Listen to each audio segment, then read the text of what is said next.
Dear students, welcome to EPG Pathshala.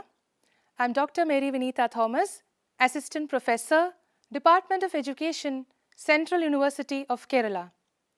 Today, we will discuss the module on School Education in Japan and Russia. The main objectives of this module are to understand school education system of Japan, to get acquainted with the policies behind the implementation of school educational system in Japan, to compare and contrast the educational system of Japan and other countries, to get an insight and reflect on the school educational system of Russia, to understand the policies behind the implementation of school educational system in Russia, and to compare and contrast the educational system of Russia with other countries. So first, let's go on to school education in Japan. It is necessary to develop love for one's culture through the country's educational system because it strengthens nationalism. This is possible through the adoption of a national system of education. The history of education of USA, UK, Japan and France indicate that the people of these countries believe in their traditions. So, in the Japanese educational system, adequate attention has been paid to the preservation of Japan culture and traditions. Consequently, in their systems of national education, we find the foundations of cultural consciousness. So, the school system. Japan's school education system is divided into pre-primary, primary, elementary, junior high school and high school. The kindergarten. The kindergarten or preschool is nationally recognized as a type of school under the school education law which mainly provides a more structured education for children of 3 to 5 years age. The nursery school. These schools are considered not as schools but as welfare centers which provide basic education and support to children. They are often used as daycare centers by parents who are not in a position to look after their children full-time because of their work or other circumstances. Education prior to elementary school is provided at kindergartens and daycare centers. Public and private daycare centers take children from age 1 on up to 5 years old. The programs for these children aged 3 to 5 resemble those at kindergartens. The educational approach at kindergartens varies greatly from unstructured environments which gives importance to play and highly structured environments which focuses the child to pass the entrance exam at a private elementary school. Primary education. Most Japanese school children begin their primary education when they enter age 6. The Japanese school year begins in April and children who have their 6th birthday on or before 1st April enter the first year of elementary school in the same year. A child born from 2nd April would have to enroll in elementary school the following year when they are closer to 7 years old. In Japan, education is compulsory at the elementary and lower secondary levels. Most students attend public schools through a lower secondary level, but private education is popular at the upper secondary and university levels. Japan's education system plays a central part in Japan's recovery and rapid economic growth in the decades following the end of World War II. Compulsory education in Japan consists of 6 years of elementary school plus the 3 years of junior high school ages 6 to 15. Afterwards comes the second part of secondary education, that is the high school education. So let's see secondary education in Japan. Lower secondary education in Japan covers grades 7, 8 and 9. Children are generally between the ages of 13 and 15. Japan's compulsory education ends with grade 9. Only 2% of students are dropouts. The percentage of students entering senior high school were 60% in 1960 but the strength rapidly grew up to 90% by 1980 and continued to rise each year, reaching 98.3% as of 2012. Thus, nearly 99% of school literacy prevails in Japan. Next is the upper secondary education in Japan. Upper secondary school is not compulsory in Japan. 94% of all junior high school graduates entered high school as of 2005.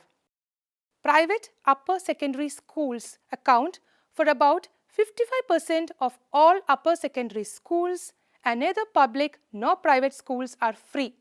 The most common type of upper secondary school has a full-time general program which offers academic courses for students preparing for higher education as well as technical and vocational courses for students expecting to find employment after graduation.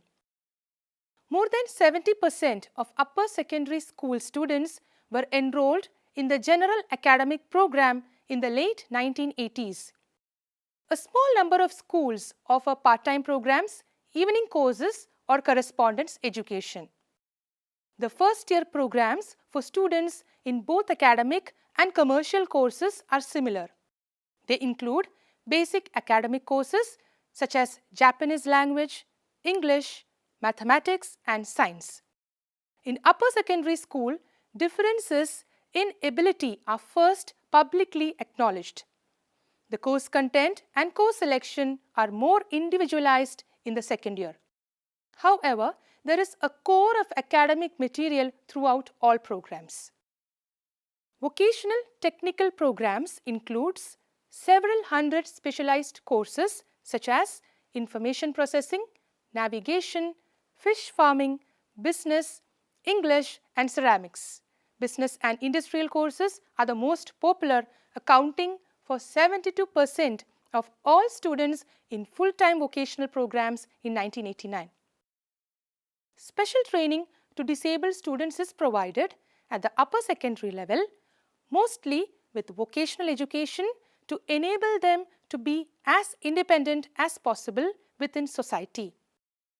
Vocational training varies depending on the student's disability, but the options are limited for some. The government is aware of the necessity of broadening the range of possibilities for these students. Advancement to higher education is also a goal of the government, and it makes arrangements to have institutions of higher learning accept more students with disabilities. Now let us see the role of teachers. Teachers are trained in the major subjects they teach, and more than 80% are graduated from a 4-year college. Classes are large with 38 students per class on average, and each class is assigned a homeroom teacher who acts as a counselor. Unlike elementary students, junior high school students have different teachers for different subjects. Here the teacher, rather than the students, moves from class to class for each 50 or 45-minute period. The curriculum. All course contents are specified in the course of study for lower secondary schools. Some subjects such as Japanese language and mathematics are coordinated with the elementary curriculum. Others, such as a foreign language study, began at this level from April 2011. English became a compulsory part of the elementary school curriculum. The junior school curriculum covers Japanese language, social studies, mathematics, science, music, fine arts, health, and physical education. All students are also exposed to industrial arts and homemaking. Moral education and special activities continue to receive attention.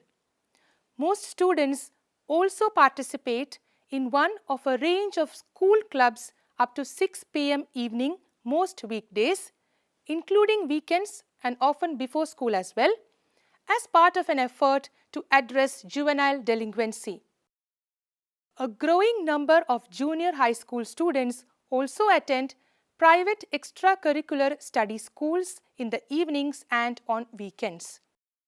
A focus by students upon these and the increasingly structured demands upon students' time have been criticized by teachers and in the media for contributing to a decline in classroom standards and student performance in recent years.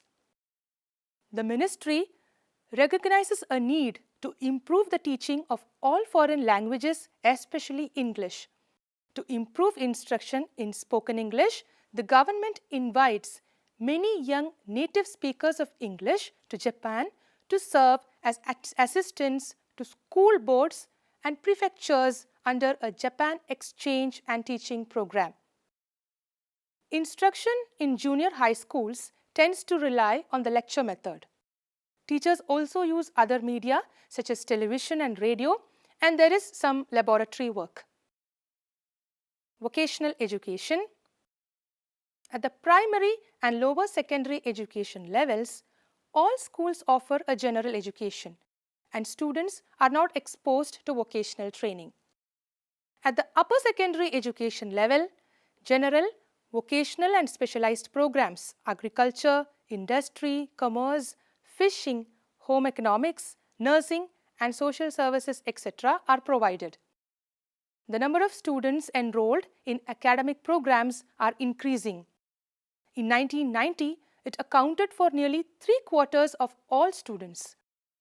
Half of the total teaching hours are allotted to non-vocational academic subjects. Japanese school education is free from narrow vocational skill training.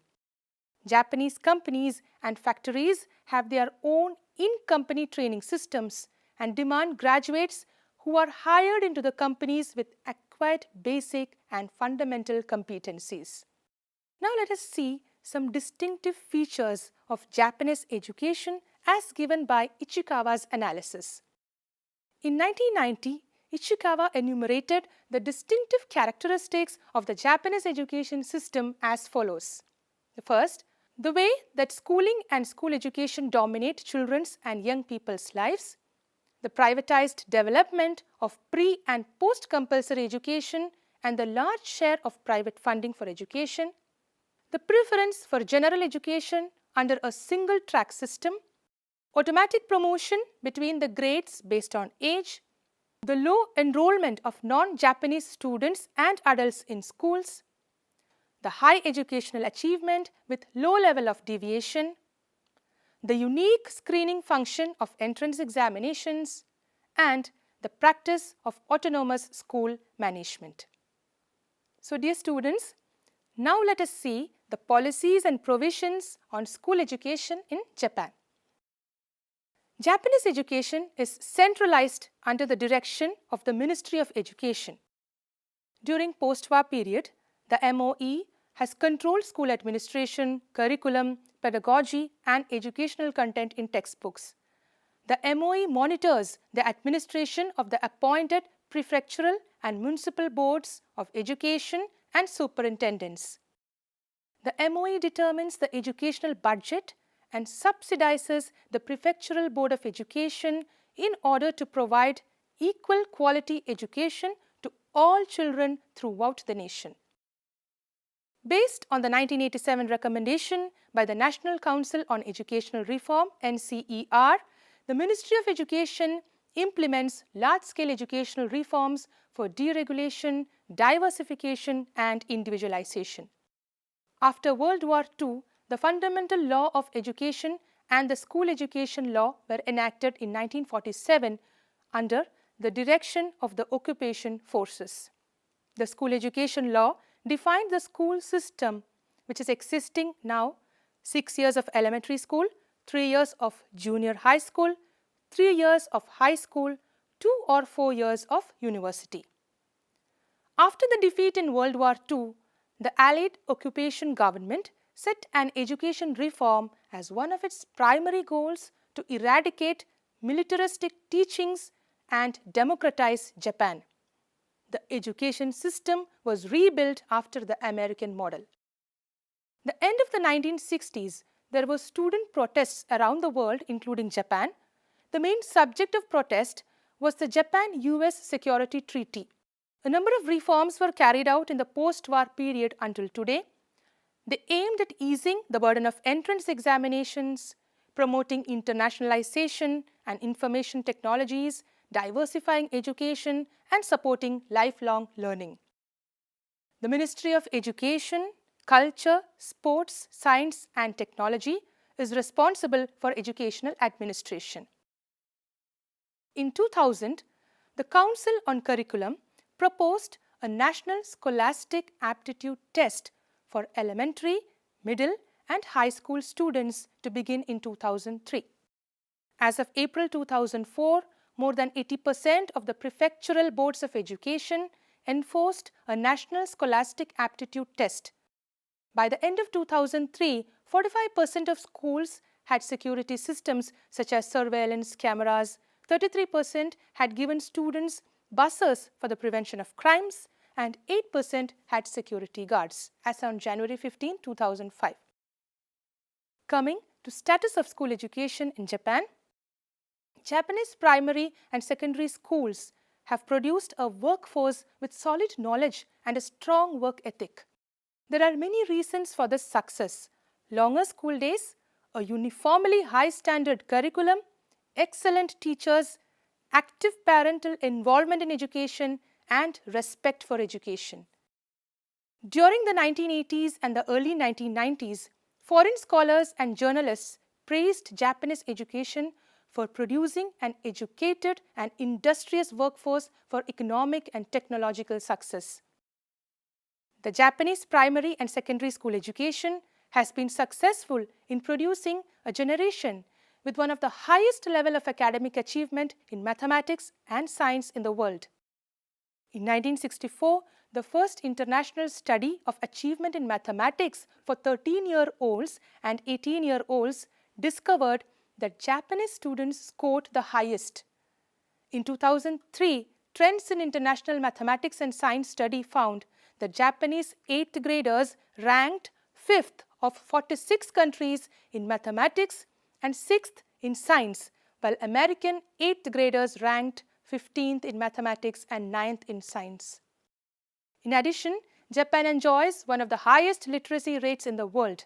Almost 100% of children are enrolled in elementary school, and the illiteracy rate among children is almost zero.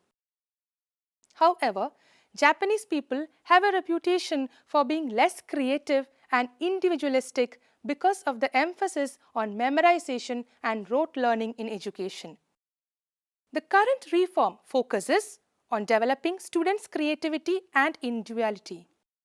Local control, elective courses, comprehensive high schools, volunteerism, and community involvement are key elements of American education, but on the other hand, American schools concentrate on basic knowledge, demanding the curricula and testing that have been the foundation of Japanese education. So dear students, now we have discussed school education in Japan. Next, let's move on to school education in Russia. Russia has a long-standing tradition in high-quality education for all citizens.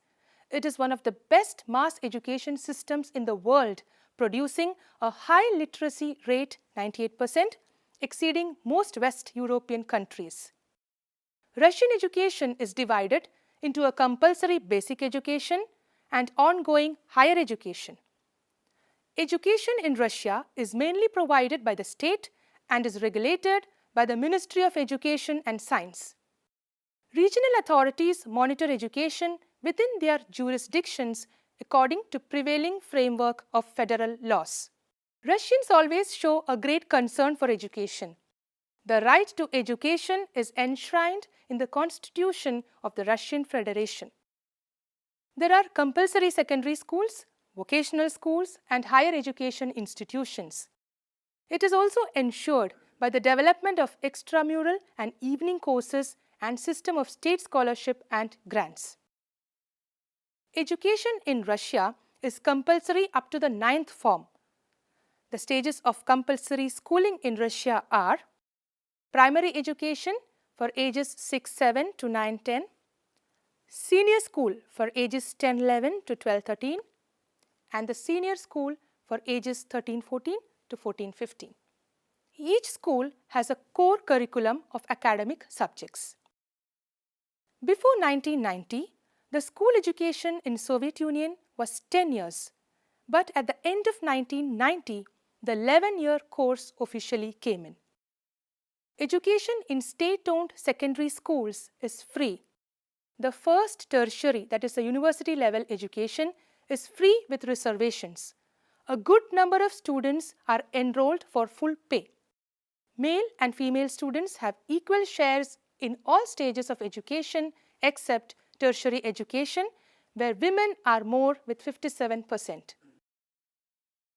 Let's see the general school education in Russia. General school education in Russia consists of primary school, secondary school, and upper secondary school. Education in primary schools start at the age of 6 or 7 and lasts 4 years. After completing primary school, children continue their general education in secondary schools lasting 5 years. School children, after finishing secondary school, can either continue their education in upper secondary schools or in a vocational school or in a technical college. The upper secondary school lasts for 2 years and ends with a standardized state examination. These examinations test skills in particular subjects. Mathematics and Russian are compulsory subjects.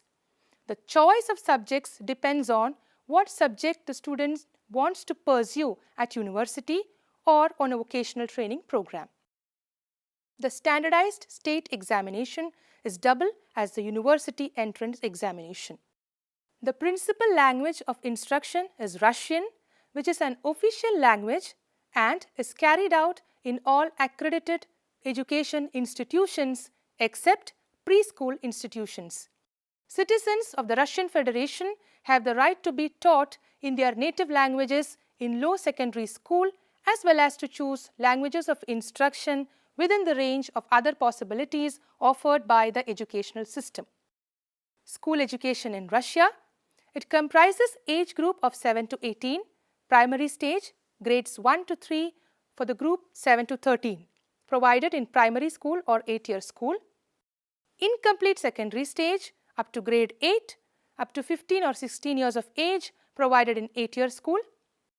Complete secondary stage, general and polytechnic up to grade 10. Technics and other specialized secondary schools, they provide general and specialized secondary education. It's a 3 to 4 year course. Vocational and technical schools provide training for skilled workers for various branches of national economy, 1 to 3 year course depending on the trade. The preschool education, this implies education up to the age of 7 years.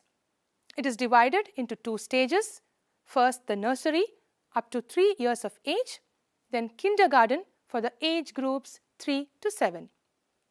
The kindergarten is sometimes subdivided into 3 groups: junior 3 to 5 years, intermediate 5 to 6 years, senior 6 to 7 years. The primary and nursery education in Russia, these schools are meant for developing good habits in the children up to 3 years of age and to keep them healthy. These schools help the working ladies to be free without worries during their work. Children are exposed to physical labor and exercises. The values of cooperation and help are inculcated through games. The Soviet system of education has universal primary, that is nursery age 1 to 3, and kindergarten age 3 to 7 service in urban areas, relieves working mothers from daytime childcare needs. In the Russian kindergarten, children are given practice in dance, music, various exercises, and physical education.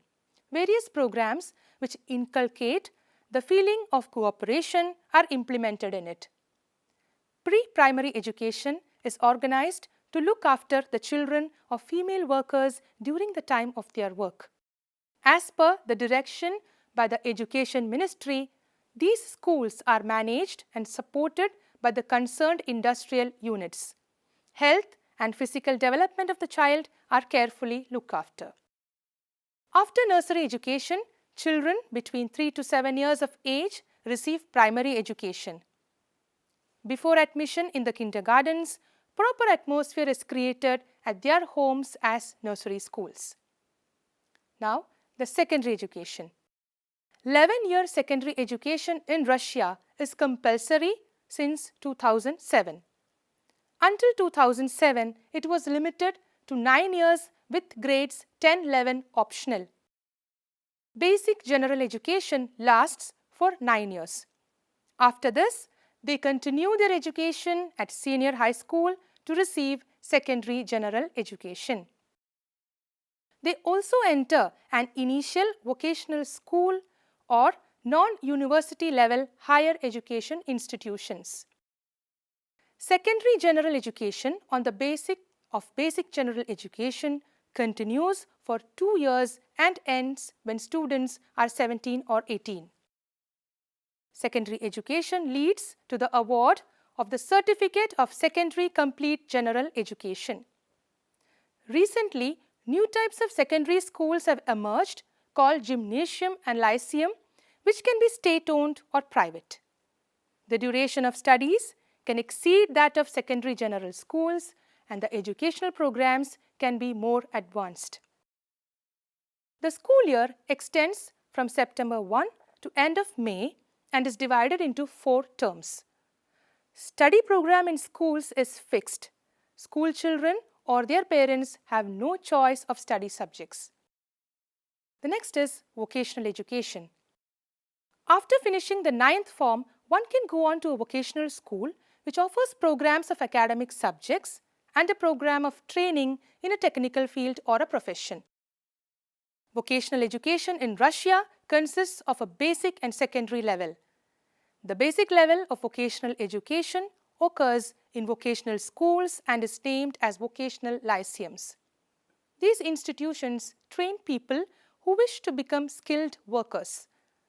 The secondary level of vocational education occurs in vocational schools or vocational colleges and leads to a qualification in one among a number of specialist areas. Students can commence vocational training after 9 or 10 years of their general education. Students choose their vocational training in year 9, have lessons in general subjects, giving them an opportunity to take the standardized state examination and to go on to study at university. In the new school curriculum, in natural sciences and humanities, great emphasis is laid on practical application of knowledge. The evening or shift secondary schools, they provide instruction or a spare time basis to adult workers. Upon completion of a 9-year program, the student has a choice of either completing the remaining 2 years at normal school or of a transfer to a specialized professional training school. In 2000, many institutions were renamed to colleges. They provide students with a skill training and a high school certificate equivalent to 11-year education in a normal school. The program, due to its work training component, extends to 3 years. All certificates of secondary education, regardless of issuing institution, conform to the same state standard and are considered at least by law to be fully equivalent. The state prescribes minimum set of study subjects that must appear in each certificate. In practice, extension of study terms to 3 years is slightly a disadvantage to vocational school male students who intend to continue.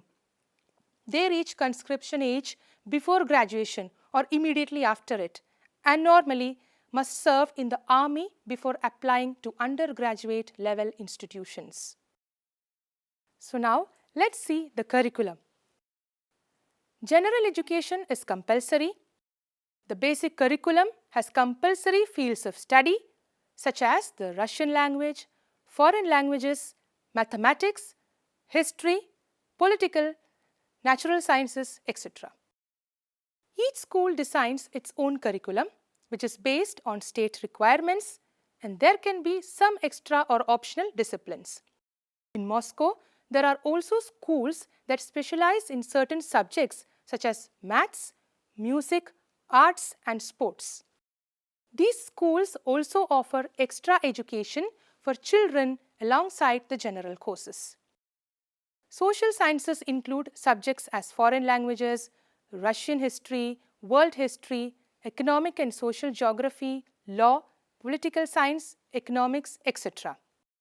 The natural sciences can cover biology, physics, astronomy, chemistry, ecology, etc. Technology normally includes drawing and a number of disciplines for the imparting of certain professional skills, basic skills of general utility for pupils, home economics, sewing, cooking, metalwork, carpentry, etc. And in upper grades, basic skills for the exercise of certain professions. In addition to these required fields of study, the basic curriculum provides for disciplines specific to the particular region in which the school is located, as well as optional disciplines in accordance with the interest of pupil. In practice, each school designs its own curriculum, basing it upon the basic curriculum. Moving on to educational assessment in Russia. After completion of primary and basic general education, the students participate in final examination.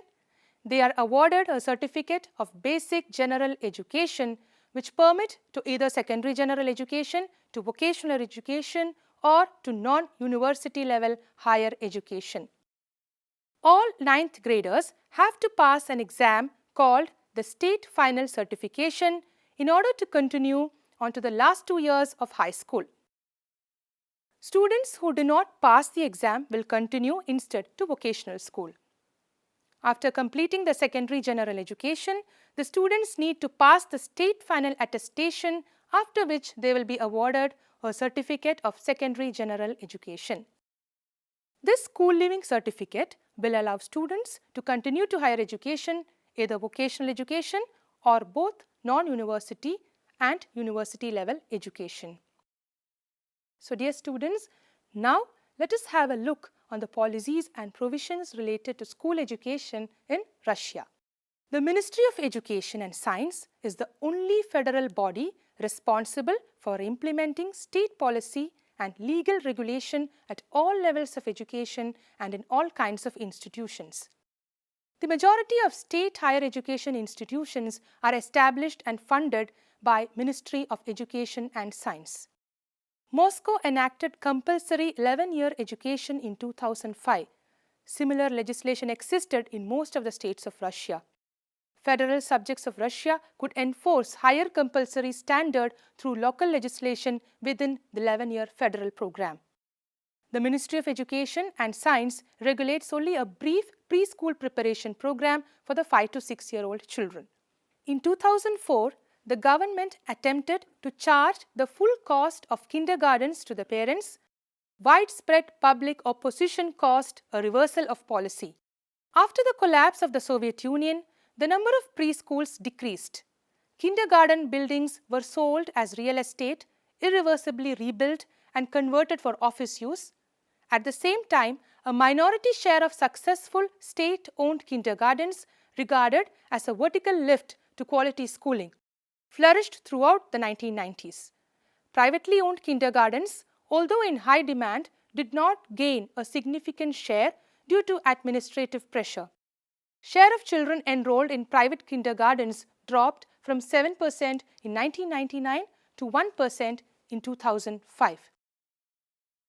So this was about school education in Russia. Dear students, now let us have a brief review of this module. We first reflected on the school system in Japan, the structure, pattern, and curriculum of schools in Japan. We also gained an insight on the policies and provisions available for school education in Japan. And then we discussed on school education in Russia. We got an insight and better understanding of the types of schools in Russia, the curriculum they follow, educational assessment, provisions available, etc. And with this, we come to a conclusion of our session. Thank you.